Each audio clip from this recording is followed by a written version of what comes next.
انفراد من كابتن محمد أبو تريكة باسم المدير الفني الجديد الأجنبي للنادي الأهلي الذي سيتولى المهمة بعد مباراة القمة وتم التعاقد معه. وأبو تريكة يتحدث عن المدرب وعن شغله وعن إمكانياته، حيث علق تريكة وقال انفراد مهم جدا جدا لجمهور النادي الأهلي العظيم.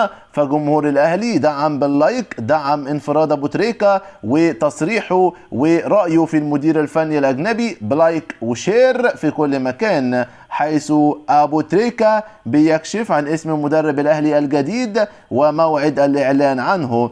كشف محمد أبو تريكة نجم منتخب مصر والنادي الأهلي إتمام النادي الأهلي للاتفاق مع المدير الفني الجديد ليتولى مهمة فريق الكرة الأول خلال الفترة المقبلة. وقال أبو تريكة في تصريحاته إن المدرب الجديد للنادي الأهلي سيتولى المسؤولية بعد مباراة القمة بين الزمالك والأهلي. وأضاف برونو لاجي المدير الفني السابق لنادي بنفيكا البرتغالي وولفرهامبتون تلقى عرض رسمي عن طريق خالد مرتجي ليكون المدير الفني القادم للنادي الأهلي، مشيرا إلى أنه مدرب يلعب كرة هجومية. وأضاف تريكة تحدثت مع أكثر من شخص من البرتغال وأكدوا لي أن هناك عرض رسمي لبرونو لاجي وسيتولى المسؤولية بعد مباراة الزمالك وسيتم الإعلان عنه قبل لقاء القمة أمام الزمالك.